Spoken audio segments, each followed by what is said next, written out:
तो एक तरह से आप कह सकते हैं कि बीजेपी के प्लान को, बीजेपी के आंदोलन को जयराम महतो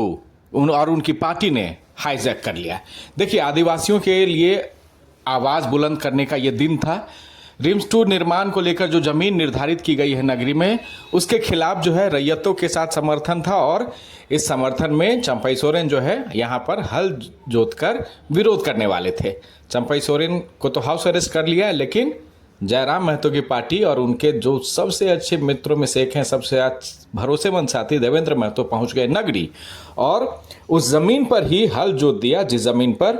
सरकार चाह रही है कि रिम्स 2 का निर्माण हो। अब इसकी तस्वीर जो है सोशल मीडिया पर लगातार वायरल हो रही है। देवेंद्र महतो की जेएलकेएम के नेता हैं, लोकसभा चुनाव भी लड़ चुके हैं रांची से, और ये सीधे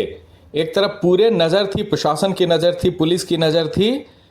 बीजेपी के प्लानिंग पर, चंपई सोरेन पर नज़र थी कि चंपई सोरेन ने जो ऐलान किया था कि वो हल जोतेंगे, आज जाकर हल जोतो रोपा रोपी आंदोलन के तहत, तो उसको लेकर पुलिस ने उनको घर में ही नज़रबंद कर दिया, यानी कि हाउस अरेस्ट कर दिया। अब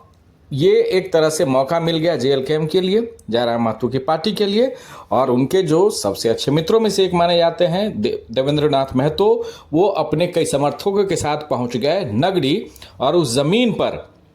हल जोत दिया जिस जमीन पर हल जोतने का ऐलान बीजेपी ने किया था, चंपई सोरेन ने किया था। हालांकि चंपई सोरेन ने कह दिया साफ साफ कि कितने दिनों तक नज़र बंद करके रखोगे, जब भी वो निकलेंगे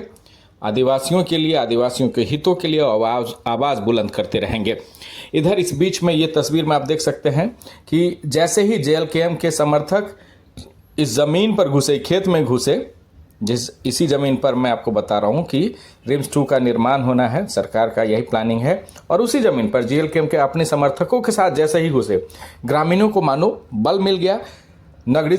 संघर्ष समिति की तरफ से जो लोग वहाँ पे पहुँचे हुए थे, जिनको रोका जा रहा था, किसी न किसी रास्ते के तरीके से ये लोग यहाँ पहुँचे भी और इस ज़मीन पर ना सिर्फ हल जोता, बल्कि संघर्ष समिति के तमाम लोगों ने जो इस ज़मीन पर रिम्स 2 के निर्माण का विरोध कर रहे हैं, हल भी चलाई, धान भी रोपा और सरकार के खिलाफ, पुलिसिया व्यवस्था के खिलाफ अपनी आवाज़ बुलंद की। तो अब जयराम महतो की इस पार्टी के जो देवेंद्र नाथ महतो हैं, उन्होंने जो हल चलाकर एक तरह से सीधे सीधे बता दिया कि जितना बीजेपी हितैषी है, अगर ये कह रही है कि वो आदिवासियों के साथ है, तो जेएलकेएम भी कहीं से भी पीछे नहीं। और यहाँ पे तो ये मेरा मानना है कि जयराम महतो की पार्टी और देवेंद्र महतो ने जो कुछ किया यहाँ हल जोतकर, एक तरह से वाहवाही लूट गए।